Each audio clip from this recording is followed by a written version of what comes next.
Welcome back to the Stories of Northern Life podcast, brought to you by the Sault Ste. Marie Museum. I'm your host, Nicole, and today we are looking at the second part of the interview with David Ellis.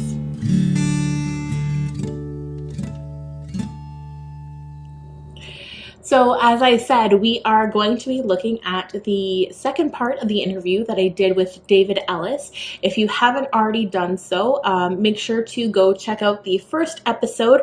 Otherwise, you might find yourself a little off as we picked up just where we left off.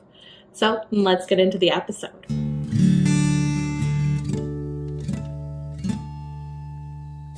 Okay, so that was my first project. Yep. That was another one of your questions. But what was sort of more of like your first one that you more so had like the lead on?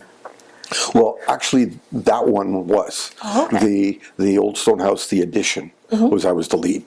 Perry, very very gracious. He had done the original one. He said, "David, you're basically doing that," and so that's where I got my thing, and that was my first project lead. I won't say that was my pivotal first project, because the first project, a major project, was the Offrey building on Queen Street, and that led to my entire rest of my career path. But that one was really cool. Yeah. So tell us more about the Offrey building and with that, what did you get with? Okay, I had just become partner a couple years earlier. Okay, and it was a lab, and we had just finished doing some renovations on the Great Lakes Forest Research Center. And it was an awful job. It was, I have to admit, it was a big job. It was 168,000 square feet. It was a big job, but we couldn't practice architecture. They wanted it to look exactly like the original building, and so we built another wing looking exactly like the original building, which was boring. But I learned all about labs. Remember I told you earlier about what you learn as you go through? And on that job, I learned how to put a lab together, because I spent a lot of my time. In those days, you got to talk to actual users as opposed to the CEO. And you learn so much about the science. So a chemist has completely different requirements than a biologist, for example. And you started to learn all this stuff, and you started to learn what a GS was and a GC was and all this other stuff. And I think I mentioned about the computer floor. On those days, computer was it was the size of this room, and it was on computer flooring because you had the air conditioner all the time, and it had the power of a wristwatch, and it was a big deal, and they cost a fortune to make. You clad the walls in this metal mesh so they were anti-magnetic. Huge amount of technology for this machine that was so dumb compared to what we have now. But I learned about that. So there was a recession, and no, I'm not going to get to that yet. I'm just going to stick with the Offrey building. The Offrey building, though, this was a very disparaging thing. I'm not sure I should say anything about it. Yeah, I don't. The guys are no longer involved. It was a provincial government job, and there were three major jobs out. One was the Roberta Bondar. One was the airport addition. And one was this new science building they were going to move up from Maple, Ontario, which at the time was known as OTIFB, the Ontario Tree Improvement and Forest Biomass Institute. And we ended up getting the lab job because it kind of made sense. We just finished coming off of that other lab job. But we got to do it ourselves.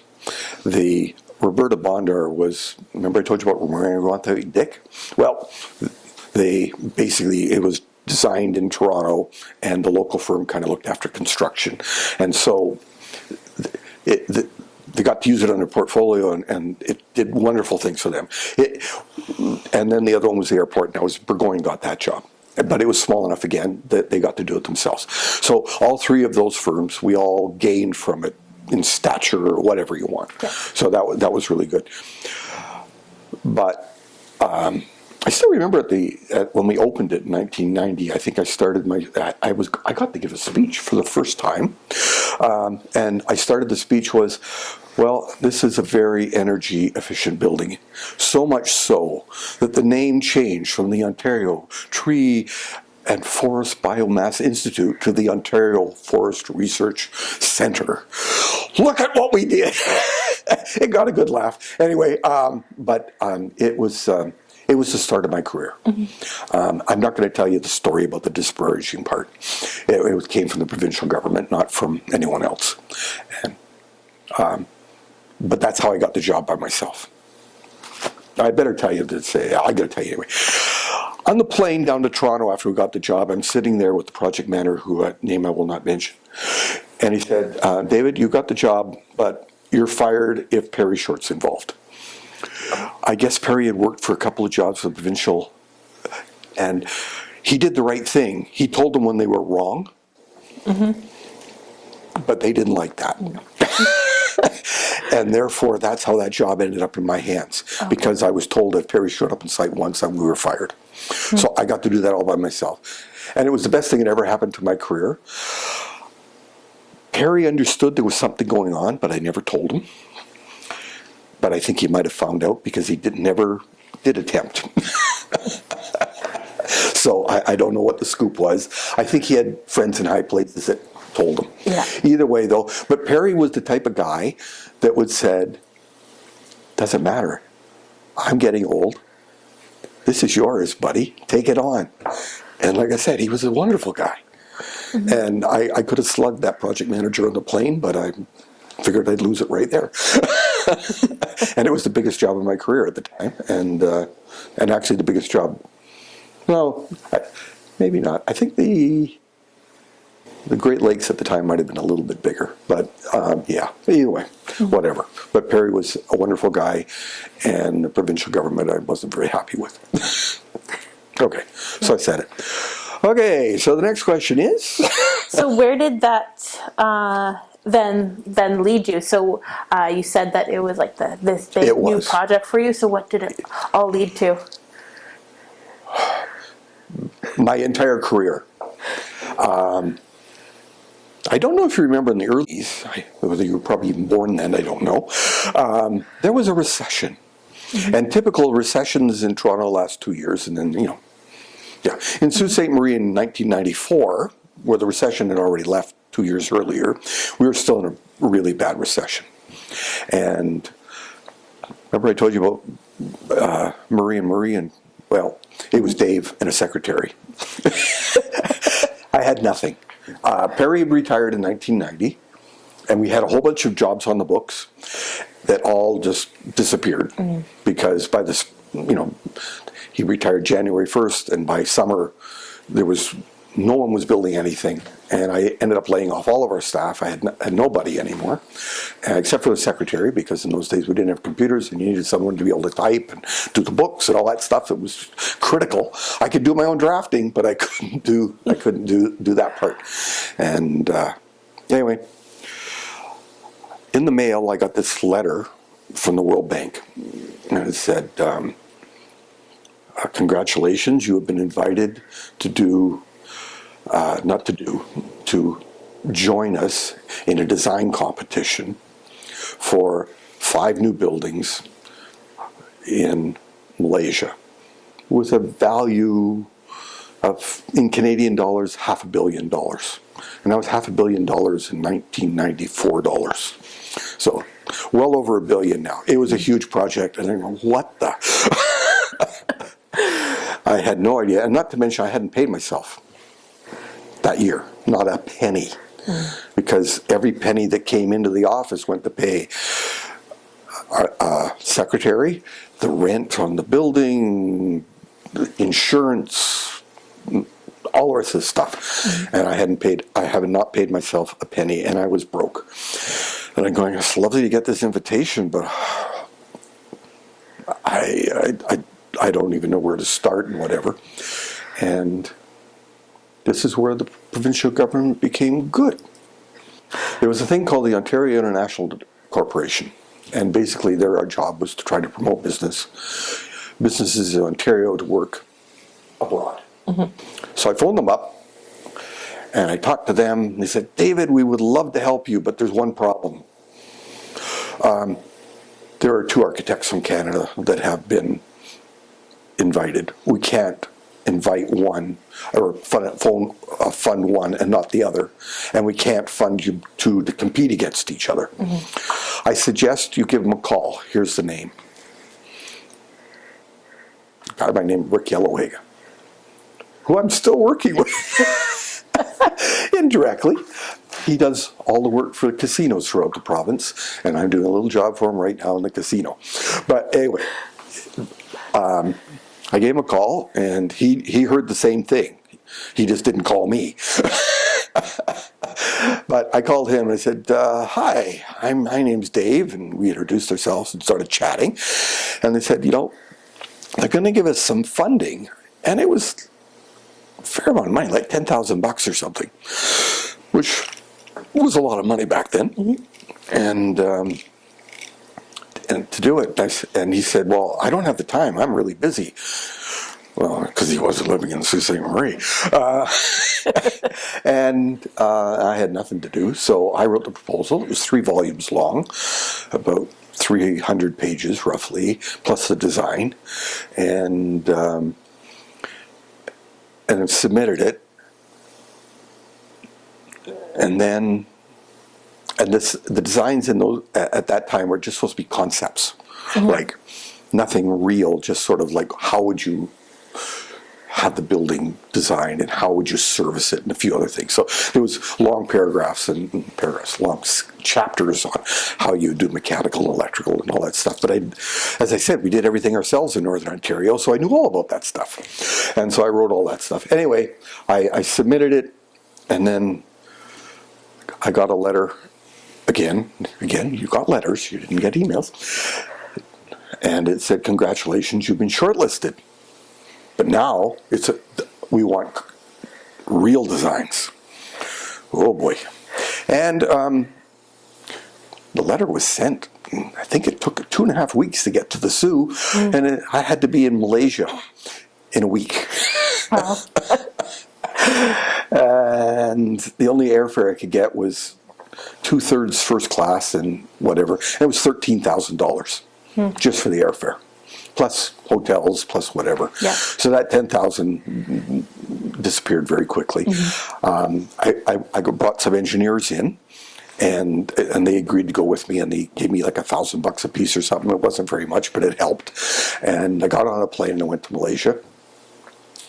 And I remember I arrived late because the taxi from the airport didn't get me there in time. Got caught in a traffic jam.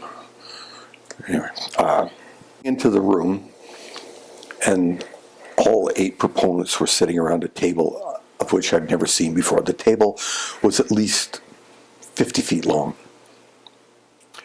And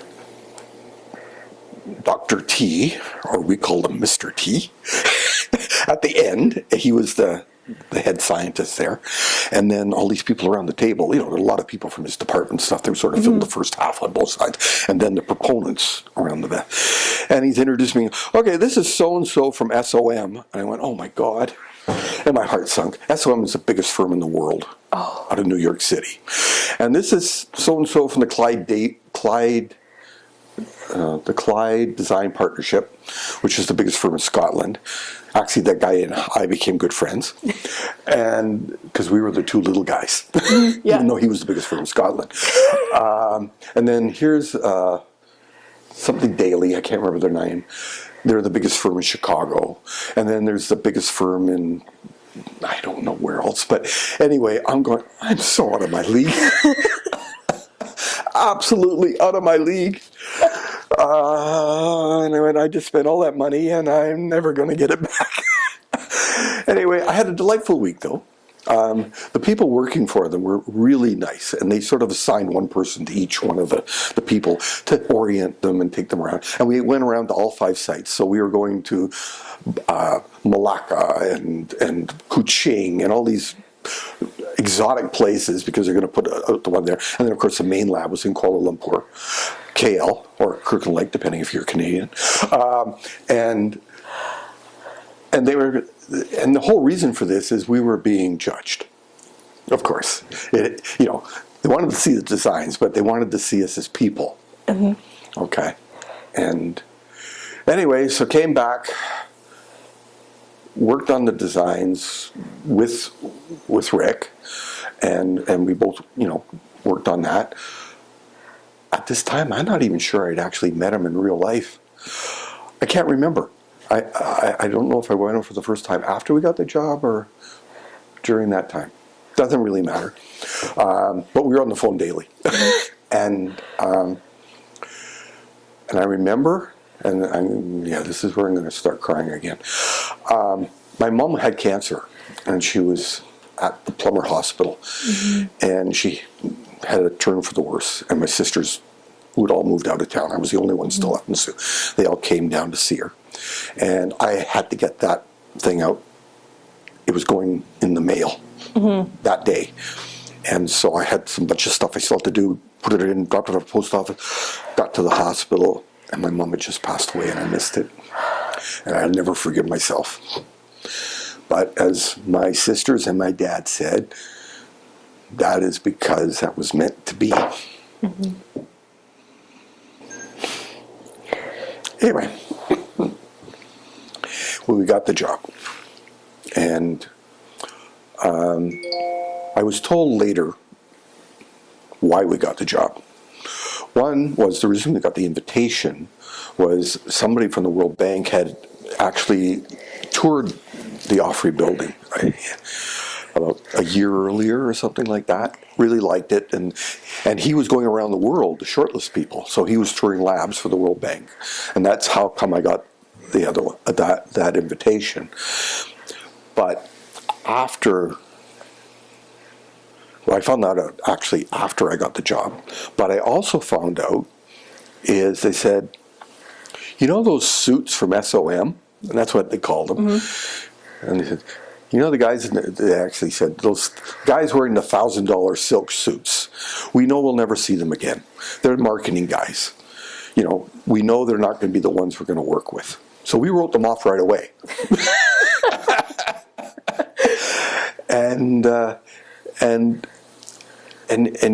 We knew you would be the one that would actually be working on this project, because all the big firms, they all had departments. Like I said, how you only have like one job, whatever, in these big firms, and they kind of knew that.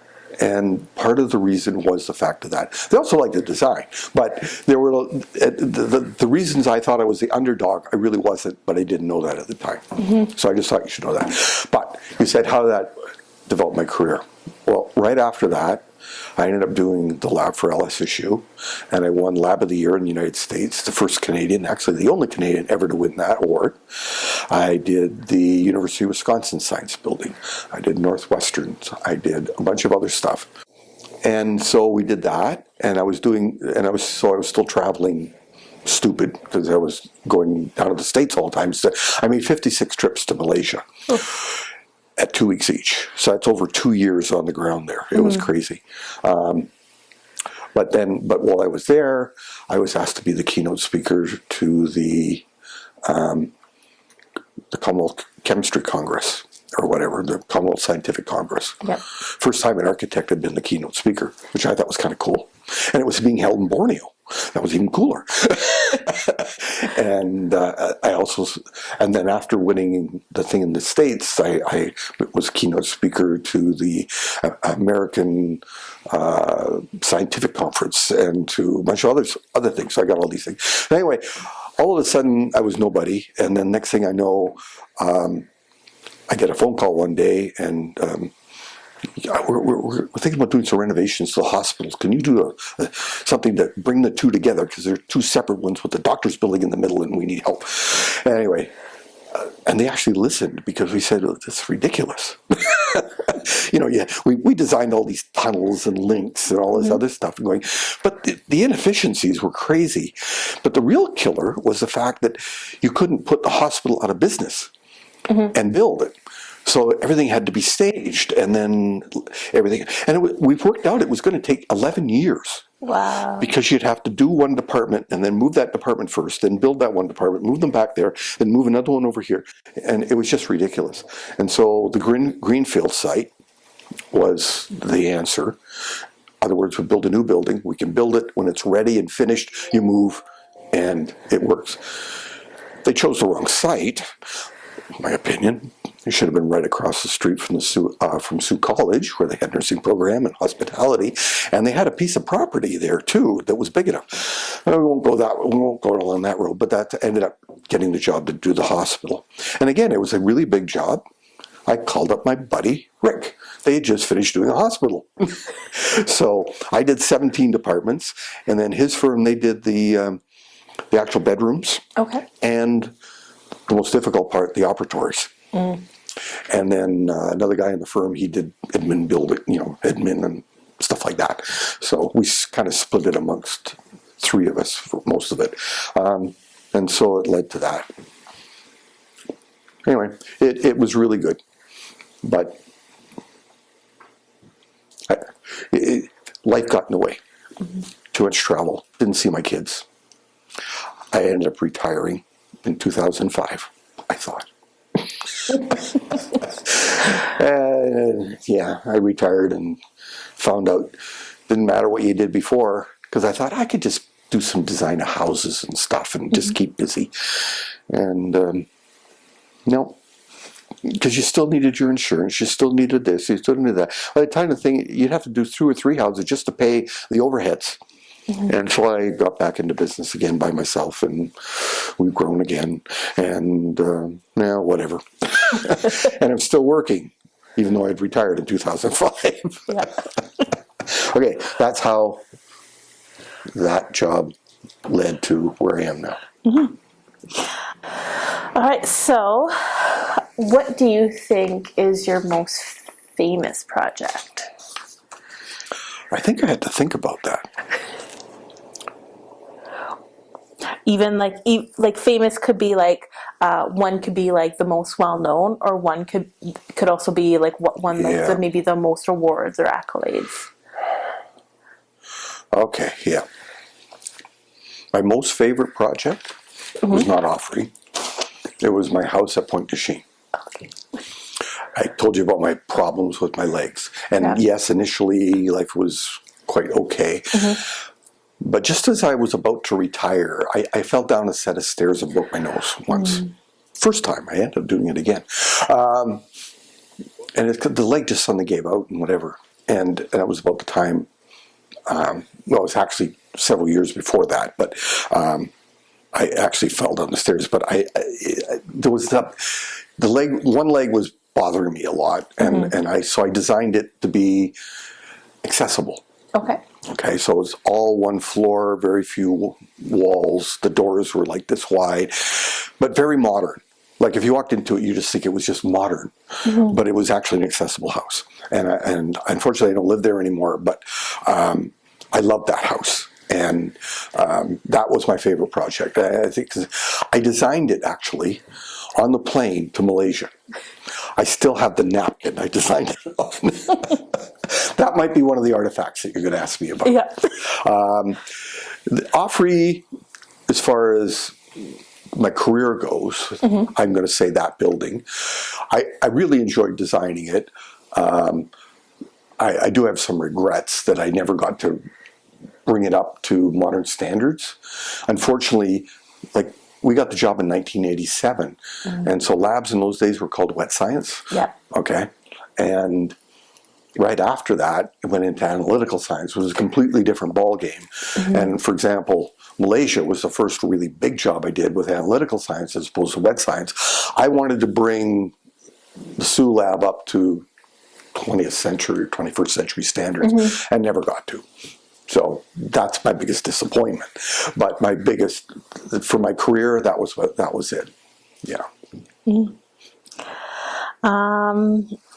What was one project you had really hoped to design?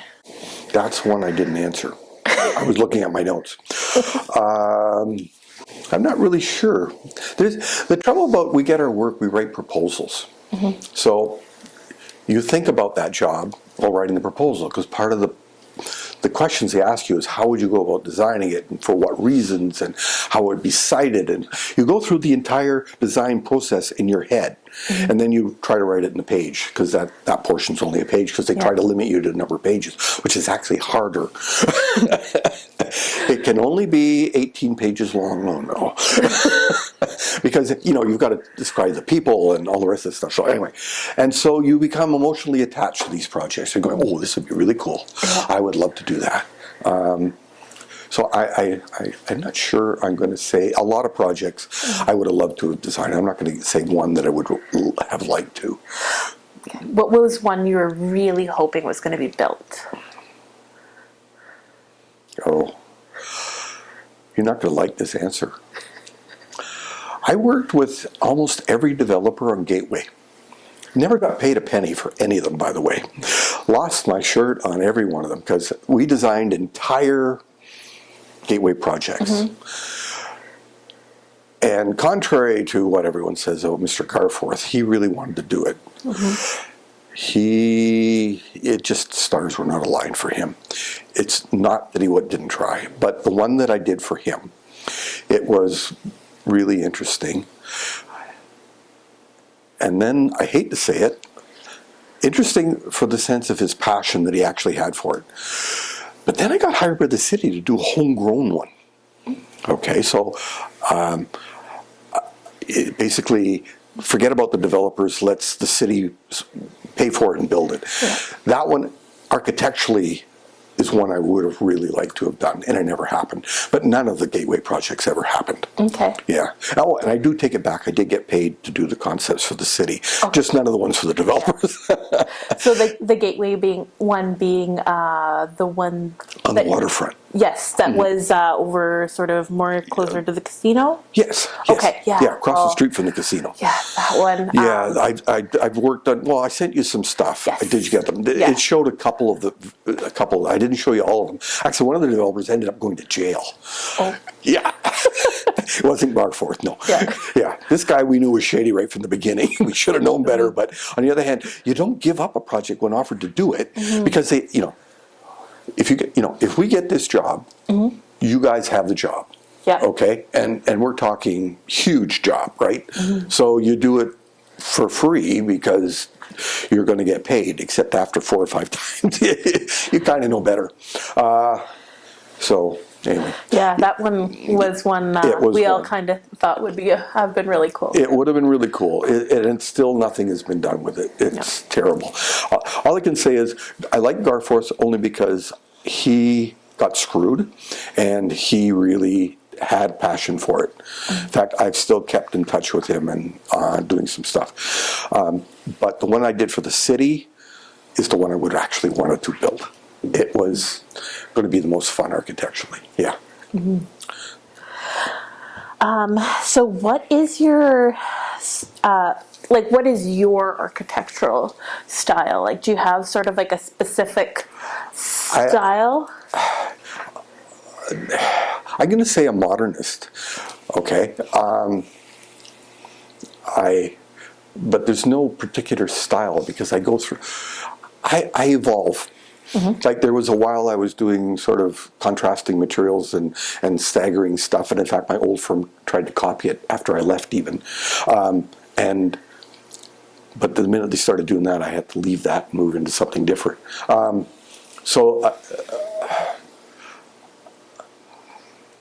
I kind of like things that are a bit organic. You'll see there's several curves in my jobs. Contractors in town make fun of me for that. But I have to commend, there's some good contractors in town that can actually build it, and that part is good. Anyway, and then, I don't know, a modernist, I guess. I am not fond of doing pastiche, which is sort of, they try to make it cool because that's what's in the magazines. Okay. Okay, and I see a lot of that, and I'm asked to do a lot of that a lot of times, and I actually quit a couple of jobs because I was asked to do that, because they wanted something that was in your face and it would look cool, quote unquote. Yeah, but it doesn't make sense, and it doesn't do the tax dollars justice, and it's not helping out the people working there. Like, it has to be functional. It has to be energy efficient. It has to, I like clients that think that way. And then there's some people in town that just we want it to look cool. Well, that doesn't do that for me. And like I said, the funny thing is, when you get older, you don't care anymore. And I just walk off the project. And I'll let someone else do it. Because if you don't do it now, you're never gonna. Yep. Yeah. And then the next one is, what is your favorite and least favorite architectural style? So this could be any architectural style throughout history. Okay, my favorite would be the Bauhaus years, the sort of the cusp of the modernist movement. The very, very simple, very, and technology-wise, what they had to work with, like they invented corner windows because there always used to be a piece of wall there because to hold up the corner of the building, but no, they devised ways around it. They simplified things. They got rid of the ornamentation, and there's nothing wrong with ornamentation if you like ornamentation. Like, I went to see Notre Dame on Christmas Eve, and well, Hannah probably told you about that. Yep. It was beautiful, but not anything I would ever even dream of imagining, but it's beautiful. It is just absolutely gorgeous. And I said, I've been to Athens and I've been to Rome, I've been to Florence, I've been all over the world looking at old architecture, and I'm in awe. Some of these buildings took literally 100 years to build. 3 generations of architects and builders, and the son of a son of a son of a son. Yeah, they're very sexist in those days, and I'm just astounded at them. On the other hand, you go to a Bauhaus something, or Mies van der Rohe, or some of the Finnish architects, Corbusier. No, Corbusier's not, he's Swiss, but Alvar Aalto, or these. I love it. I love that stuff. Yeah, that's my favorite. In fact, going to Finland was a real thrill. Seeing some of that, it was just amazing. And I also find quite amazing is they actually respect their architects over there. And but my trips tend to revolve around looking at buildings. And the most memorable, and for a pure modernist and a modern was Zaha Hadid. We went to Rome, not Rome, I am getting old. Went to Venice for the biennial. They have a very, very famous architectural biennial. And every year they celebrate an architect. Well, she just passed away, much too young. And her work is just amazing. And that was, and she's a modernist, we'll say. And her work, I have not, no one's replaced her yet, I'm sorry. She's fabulous, yeah. Not to mention, spent a whole lot of money on books. All right, so then least favorite. Someone trying to do a fake Tudor or something like that. Okay, I'll just leave it at that. Yeah. What are your hobbies now? But I guess, you're still working, but do your hobbies sort of differ from when you're younger, or have any new ones? Well, I haven't picked up a foil in years. I still have scars from Sabre, but we won't go into that.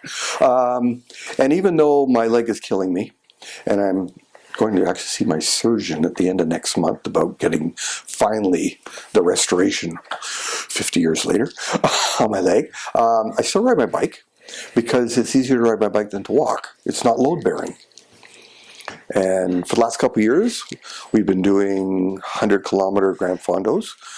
And like last year, I went down with a couple of buddies to Sarnia and did it 100K in 3 hours and 15 minutes, which may sound fast, but dreadfully slow, but I have my limitations. So I still like to ride my bike. I don't ride it as much as I'd like to, but like I said, it hurts less to ride my bike than it does to walk. So why not? Yeah. And I'm doing for Spaces. I'm one of the cycling hosts, and so I'm still involved in cycling. And then I have to thank Hannah because I used to be right from high school. Like I didn't hardly attend any classes in grade 12 and 13 because of photography. Also, I didn't want to attend classes. As long as I could write my exams, that was fine. But anyway, I pretty well put the camera away. When the kids were really young, I took a lot of pictures. And then, because I use it every day to take pictures of construction sites and writing reports, and it's just boring. And I kind of lost the love for it. And I had all these old Leicas and stuff. And Hannah, she phoned me just before COVID started and said, Dad, I want to go into photography. Oh, well, I got lots of cameras. And I thought, well, this is cool. Yeah, I can go do that. And then COVID happened, and she came home. And so she wanted to do photography, but she had never taken a formal course in it. And anyway, so I gave her all my equipment, and she started doing amazing work. And I'm really jealous because she's way better than I ever was. And so I started taking photographs for fun again. And it's so fun talking to her. Yeah. Okay. All right. So I guess we have final questions. If in 100 years the museum was ever to feature an exhibit on you, what would the title of the exhibit be? Maybe the tagline. And then what 3 artifacts would best represent you? I thought of 2 of them really quickly. One is the napkin, and I didn't bring that today because it's at a hallowed place at home. The other one would be one of these. This is the Ontario Forest Research Centre. It's a cutout. You can make your own. I'll leave that with you. Nice. I made that for the grand opening. Oh, and cool. I had a lot of copies made. I've got a few left. But there's the building in very simplistic form. But I'm not really sure about the third. It might be a camera. It probably would be, except I don't own it. If I had my old Zenit B, which was my first SLR, which I bought in grade 9, that would have been the camera. But of course, when you don't have money, you have to sell a camera to buy a new camera. So it might be my F2. Remember I told you I worked several different jobs? Well, when I was working at Cameracraft, that summer they introduced the F2. Okay. I got the first one in Sault Ste. Marie with my name inside of it. I spent my entire summer's wages on the camera. Luckily, I had other day jobs. But anyway, yeah. It might be my old F2, which I do still have. Okay, perfect. Yeah. Did you know you can get unlimited admission to the Sault Ste. Marie Museum for a whole year for just $15? Yep, that's right, and there's more perks to that too. Go to Sault Museum, that's SAULT museum.ca, under Visit and learn more about our membership options. And if you're a business, corporate or nonprofit, we have plans for you too. Reach out to us by emailing info@saultmuseum.ca with any inquiries. Here is another quote that we have about Sault Ste. Marie. And this was written in 1844 by John Baladin, the Hudson's Bay Company factor at Sault Ste. Marie, who wrote a letter to Charles Oakes Jr., in which he described the dilapidated condition of the stone house. And here is the quote. The dwelling house is in such a state that unless considerable repairs will be made in the roof and gutters, the walls, in my opinion, fall down in very few years. Already there are various cracks from the plating down to the sills of the upper windows, and the west end wall is cracking from the plating to the ground. When it rains heavily, the water penetrates through any room in the house, excepting the west front room, and the plaster is thereby much injured. So much so indeed that in some of the upper rooms considerable portions of the stone walls are visible. 3 of the window frames have been taken out of the upper rooms and are not to be found. All of the outer window blinds are much injured. In short, there is not a room in the house which can be made habitable without incurring considerable expense. The kitchen was burnt some years ago, and since then the west bedroom in the lower flat has been used for cooking and thereby much injured. The upper floors of all the outer buildings and the house's floors are much decayed. One of the outer buildings at the end of the west store fell down last summer, and the large barn will, I think, fall down in the spring.